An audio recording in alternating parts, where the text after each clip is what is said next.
Que le Dieu de Papa Florian nous bénisse encore. Nous voulons toujours avoir la grâce de Dieu sur nous, la faveur de Dieu, la bénédiction de Dieu sur nous. Le jeudi dernier, mais vous l'avez suivi ce matin en début de culte, on a parlé d'un sujet concernant la prière, concernant les bénédictions que nous recevons de la prière avec l'homme de Dieu que Dieu a mis au-devant de nous. Nous allons prendre d'abord un premier test, après un second. Le premier dans le livre de Luc, le chapitre 5, seulement le verset 20.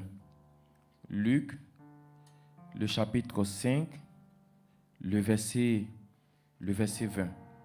Aujourd'hui, nous allons apprendre une vérité concernant la prière de bénédiction. Jésus dit, voici ce que la Bible dit, voyant leur foi, Jésus dit, homme, tes péchés te sont pardonnés. Que Dieu bénisse cette parole encore. C'est un homme qui est paralysé. Je ne sais pas depuis combien de temps, mais qui est paralysé. Ne pouvant pas marcher, des personnes ont décidé de le soutenir pour l'envoyer voir Jésus. Arrivé sur le lieu où se trouvait Jésus, il y a du monde. Ils ne peuvent pas avoir accès à lui. Donc, ils ont décidé de faire passer le malade par la toiture.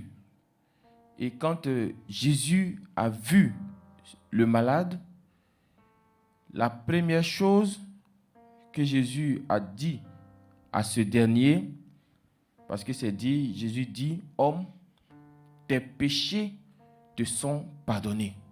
Mais moi, je me suis dit, mais cet homme n'est pas parti pour que ses péchés soient pardonnés.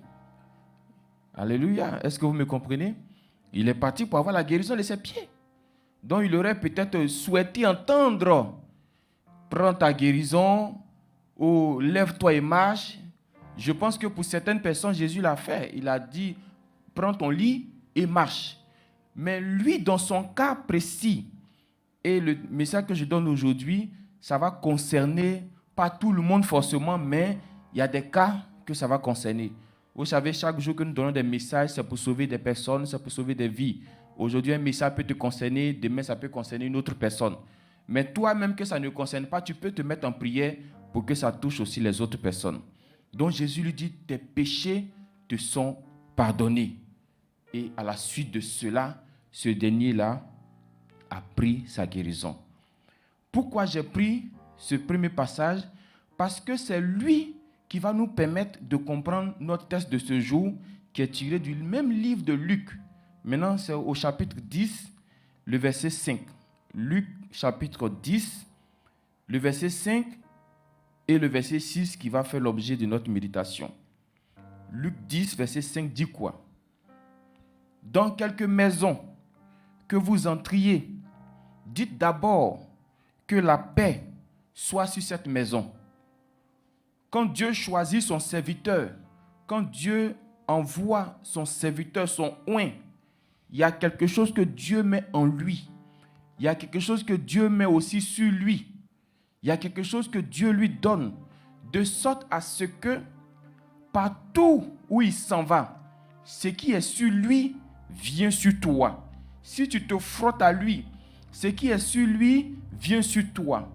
Si tu marches avec lui, vous voyez, tout ce que Jésus avait, les disciples aussi pouvaient bénéficier.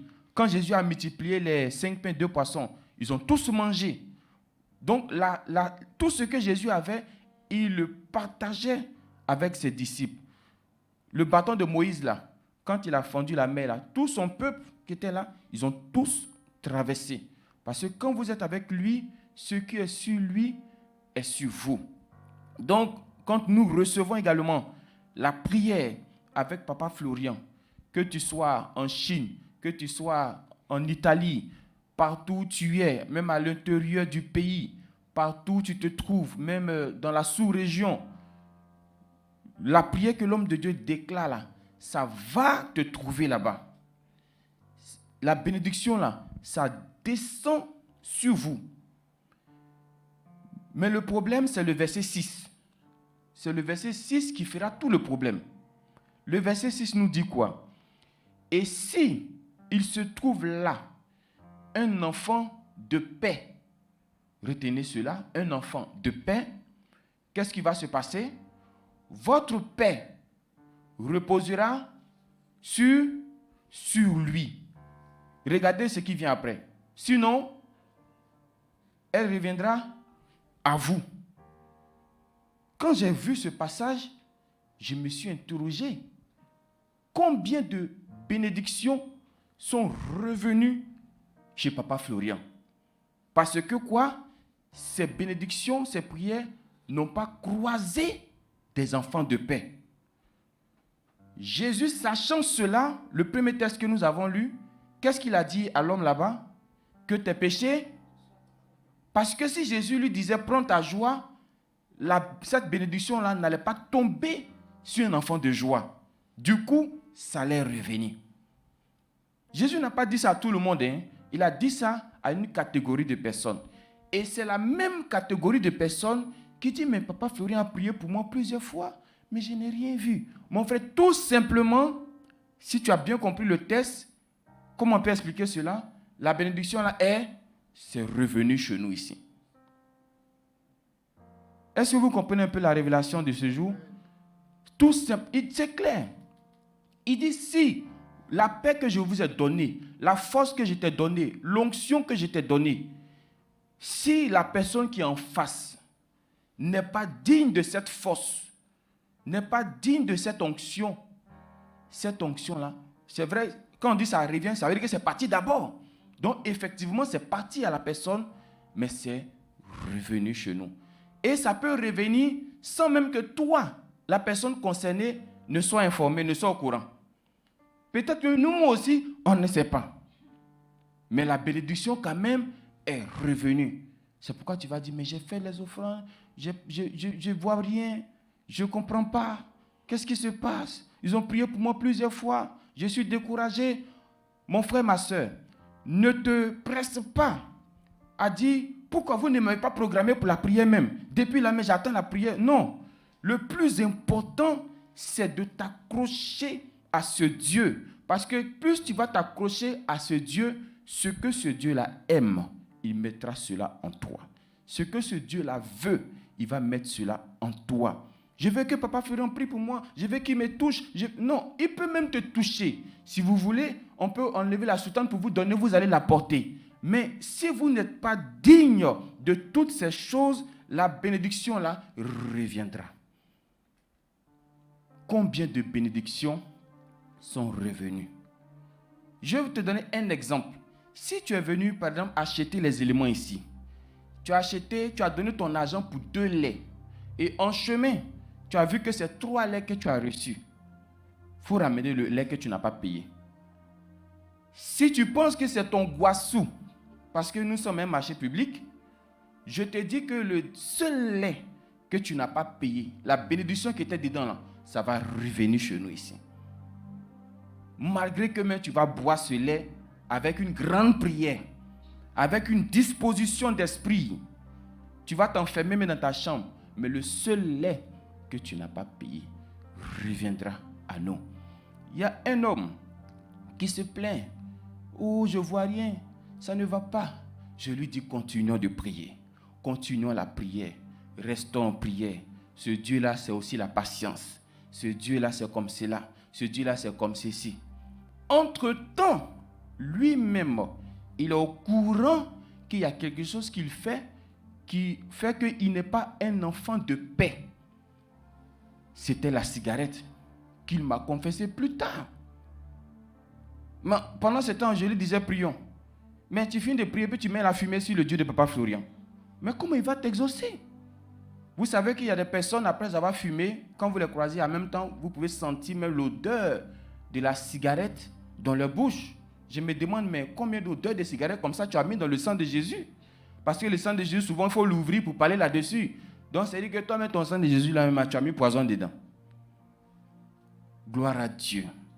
Nous devons être des enfants de paix. Les enfants de paix, ils font tout leur nécessaire pour fuir la colère. Parce que qui dit la paix évite la colère. Parce que s'il y a la colère, il n'y aura pas la paix. Depuis quand vous avez vu qu'il y a la colère et puis il y a la paix qui est dedans. Deux personnes ne peuvent pas se mettre d'accord si elles ne se sont pas convenues au préalable. En tant qu'on soit d'accord, il faut que ce soit la paix qui nous mette ensemble. Donc les enfants de paix, ils font tout pour éviter la colère. Si tu évites la colère, alors quand l'homme de Dieu va déclarer une parole, cette parole-là, c'est pourquoi Dieu dit, il dit, la parole qui sort de ma bouche là, ne revient pas à moi sans avoir, c'est l'objectif pour lequel la parole est partie là, sans avoir accompli cet objectif. Donc de toutes les manières, ça retourne, mais pour toi là, ça n'a pas encore accompli le ce pourquoi c'est venu, et puis c'est reparti. À cause de quoi? À cause de la colère. Donc il y a des choses que nous devons changer en nous, pour que quand l'homme de Dieu dise, prends ta joie, tu vois que la joie là, ça produit, ça donne son effet. Sinon, ça va servir à quoi? De prendre une bonne graine et puis aller planter ça dans des cailloux. Il faut avoir de la bonne terre. Jésus même a donné l'exemple du semeur. Il a croisé plusieurs types de terre. Mais c'est où ça produit? C'est sur la bonne terre que ça produit. Sinon, les prières que l'homme de Dieu donne, il y a de la puissance. Les éléments que nous utilisons, il y a de la puissance. Le seul problème, c'est que ça ne trouve pas des enfants de paix. Tu veux être un enfant de paix, alors toi-même fais la paix avec toi et puis fais la paix avec les autres. Tu veux être un enfant de paix, alors marche avec ton Dieu convenablement. Crée une amitié avec Dieu que de créer une amitié avec les hommes. C'est pourquoi Jésus a dit, je ne vous appelle plus mes serviteurs. Parce que le serviteur ne sait pas ce que fait son maître, mais je vous appelle désormais mes amis. Dieu veut que nous soyons en amitié avec lui. C'est pourquoi à un certain moment de notre relation avec Dieu, il dit, nous sommes son épouse. Et lui, il est l'époux. Vous voyez que dans notre marche avec Christ, ça change de position. On monte, on monte, on monte, on monte. De ami, regarde où tu passes maintenant. Épouse. Entre-temps, un époux avec une épouse, ils se disent tout. Quand on dit que la nuit porte conseil, là, ce n'est pas les murs là qui donnent conseil. C'est celle qui est couchée à côté de toi. C'est celui qui est à côté de toi. Donc si tu es dans l'intimité avec ton Dieu, il va te révéler beaucoup de choses. Donc au lieu de dire, je veux que papa fasse un truc pour moi, je vais le toucher, je vais le truc. On peut faire tout ça pour toi. Mais est-ce que la bénédiction là, ça ne va pas revenir encore chez nous?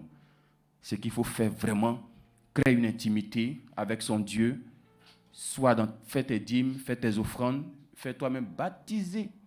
Parce que le baptême est très important dans la vie du croyant.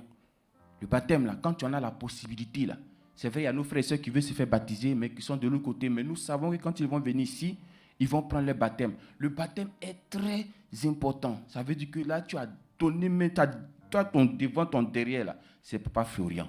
Que ce Dieu nous bénisse. On ne veut plus que les bénédictions là reviennent ici. Ici, là, il y a déjà beaucoup de bénédictions. Quand vous voyez la chambre haute, là, c'est une bénédiction. Voici encore deuxième quantité de poussée, c'est une bénédiction. On veut que les bénédictions là restent chez vous là-bas. Donc, soyez en paix dans votre famille, soyez en paix avec Dieu dans votre marche, dans tout ce que vous faites. Que Dieu de Papa Florian bénisse chacun de nous au nom de Jésus.